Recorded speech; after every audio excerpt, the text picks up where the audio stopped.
Hi, I'm Kaylee, and this is the Ultimate Book Lovers Tag.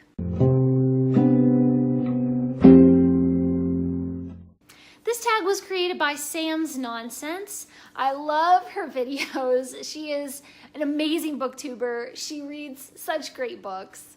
I will leave a link to her original video down below.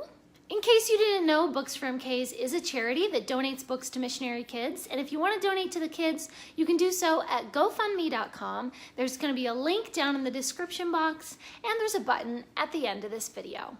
So let's get straight into the questions. Question number 1 is your top 3 favorite books. Oh no. I hate these kind of questions. It's so hard to choose. It's impossible to choose. It's just...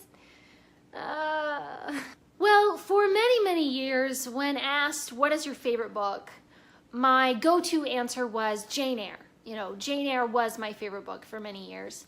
The last time I reread it, it didn't have that same magic for me, I guess, that it did when I was younger. I'm a different person now, you know, and it just didn't speak to me in quite the same way. There are still many things I love about that book. It is still definitely a top favorite. So, I don't know. I mean, it still makes the list.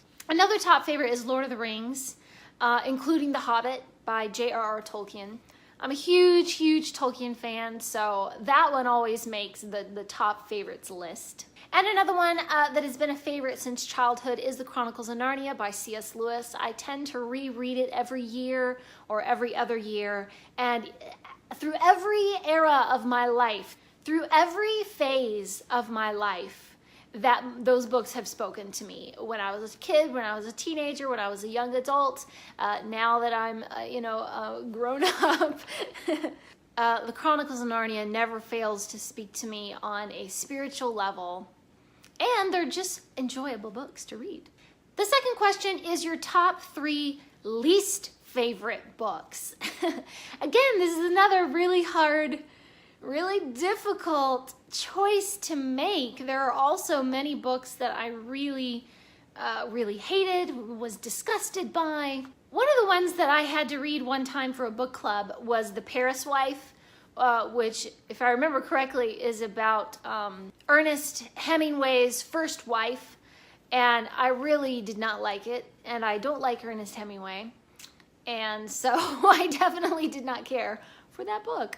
Another one that I really disliked was The Magic Mountain, and I will actually link my review to that down below, and I've gotten so many comments over the years on that review of people who love The Magic Mountain. That is fine. The philosophy that is portrayed in that book is very different from my philosophy of life and my personal beliefs, and so I was just really put off by that. I didn't like it. Another one that I really hated was Wicked by Gregory Maguire. I went into it thinking it would be like this great fairy tale retelling kind of thing, and it just was not that. And so, disappointed expectations with that one. Next one is a popular author that you love.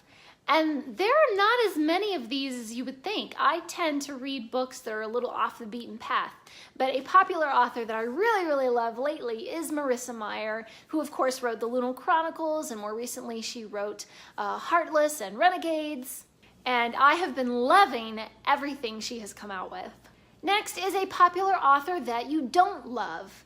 And when I was trying to think of answers to these, one of the authors that just popped in my mind at the moment was Ray Bradbury. You know, a very prolific writer. Some would say modern classics from Ray Bradbury, Dandelion Wine, and all those kind of ones. And I've tried 3 or 4 of his books because my sister really liked his books, and just not my cup of tea. I really hate his writing style. Really. An underrated book you think everyone should read. I think that not enough people read Rudyard Kipling. I love Rudyard Kipling, you know, Jungle Book, all those good ones. But if people do read Kipling, they tend to read, you know, the Jungle Book or something like that. But one of his better novels that not many people talk about is Kim, which is about this young boy who grows up in India, you know, when the British Empire is going on and all this. Back in the olden days, when Queen Victoria was on the throne and all that. And he's actually recruited as a spy. So I think people don't realize the incredible intrigue and action and suspense and stuff that are sort of hidden at times in Kipling's books. Next is a series that you won't finish. If you've been reading my videos, you know I have 44 series that I am still trying to finish. And as I've been going through and setting my 2018 goals and trying to think, okay, how am I gonna finish out some of these series? I really need to get this reading under control. My TBR is insane. And I've had to go through and kind of really be more honest with myself. Am I really gonna finish that series? Do I really even have any interest in finishing that series? And one of the ones that I'm not really sure if I'm going to finish is the Tarzan series by Edgar Rice Burroughs. I have read the first 4 or 5 books, I think, and I'm starting to see where the plots are kind of being recycled. The characters don't really seem like they have anywhere to go. Like they've developed as much as they're going to develop. So somebody tell me if I'm wrong. Have you read all of Tarzan and you're like, yes, keep reading, it gets better? Or is it kind of like, these plots are just kind of going to be the same? Another one that I'm thinking about possibly not finishing is the Wizard of Oz series. People don't realize there's something like 13 or 14 books in the Wizard of Oz series. And some of them are good. I've read, I think, again, I've read about 4 or 5. And I'm starting to see how the plots are being recycled. And all of that imaginative Oz setting is kind of just, now it's like, oh, well, yeah, I've already been to the Emerald City. Why am I spending 2 more books going to the Emerald City and you're telling me all about the Emerald City again? I already been there, done that. I'd like to see something new, you know? So 2 series that I might not finish, Tarzan and the Wizard of Oz. They're very long series, and I'm just not sure the writing is really gonna hold up. What is your earliest bookish memory? Probably my earliest one is my parents reading books to me before bed. You know, my parents were really wonderful when me and my brothers and sister were small about reading out loud to us and you know, encouraging us to learn to read on our own. One of the great memories is when we finally moved back to the United States when I was 11 and I actually had access to a library. That was like game-changing. I mean, that was life-changing. That was dream come true, you know, an actual library, which I had never had before. People take their libraries for granted. Don't do that. Be grateful for your library. What is your favorite bookish memory? One of them is the first time that I read The Lord of the Rings. It was during a summer when I was off of college. And I was home for the summer and, you know, hanging around with my parents and my family and everything. And I pretty much locked myself in my room for 3 days and just read The Lord of the Rings, the entire trilogy, in 3 days. I came out to go to the bathroom and I came out to eat. And that is it. I mean, I stayed up late in the night. I probably slept maybe 5 or 6 hours a night. All I did was read. And it was an amazing experience to be entirely immersed in this world for so long. I was absolutely captivated. And I don't think there's ever been another book that has just completely consumed me the way that Lord of the Rings did that first time that I read it. What is your favorite genre to read? I think that's kind of obvious. Fantasy, obviously, is my favorite. And right after that comes classics. And this is pretty much it. It's kind of my wheelhouse right there, is fantasy and classics. What is your least favorite genre to read? And that is horror. I never read horror. I get nightmares. I get scared reading about Casper the Ghost. You know what I'm saying? I can't. I really just can't. It's too scary. What is one difficult or important book that you're proud to have read? And I guess that would be Atlas Shrugged, just because it's massive. And, you know, people talk about it like it's this status thing. I read Atlas Shrugged, so I know. What is your favorite childhood book? And of course, I've already said Chronicles of Narnia has always been a favorite since childhood. Another favorite when I was a kid was the Anne of Green Gables series, which I have reread many, many times. What is your favorite book cover? A favorite book cover that comes to mind is this one, this bind up of Little Women and Little Men. So it has both novels in this big, huge one. And I really just love the illustrations, and it also has illustrations on the back. And I love sort of the scroll work and the colors, you know, the emblem here.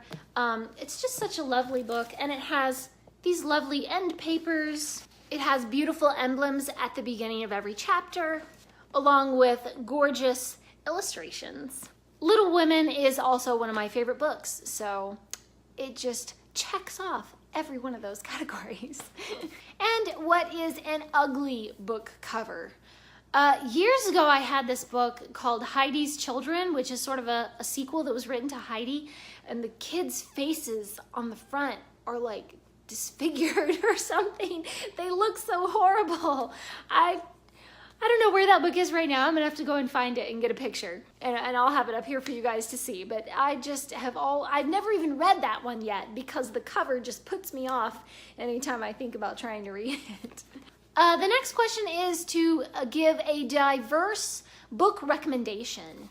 Actually, when I was thinking about diverse books, the first one I thought of was The Count of Monte Cristo, which is one of my top 5 favorite books of all time. There are a lot of different nationalities in there. I mean, you've got French, English, Italian, Arabian. What's her name? That princess. I think she's Turkish, I think. Or no, she's Greek. Wait, something. It's just like there's all these nationalities sort of coming together around the Count, and you know, all of his wealth sort of attracts a lot of different types of people. And the last question is, why do you love to read? This is such a multi-layered question. I mean, why do any of us love to read? There are many, many reasons. And every reader's experience is going to be different. One of the things is that I just love stories. I've just always loved stories. I feel like it helps me to make sense of the world around me. And reading books helps me grow as a person and understand more and connect with people. It certainly makes readers more empathetic because we learn to see things from another person's perspective. Ultimately, I love to read because I feel like it just broadens me. It's like you take the person that I am and it just keeps getting bigger and bigger with every book that I read. I just keep expanding. And that is the ultimate book lover's tag. I didn't mean for it to get this long. Please leave a comment down below and let me know, why do you love to read? And what is one of your favorite books? Thanks for watching. Please subscribe, and remember, the right book in the right hands at the right time can change the world.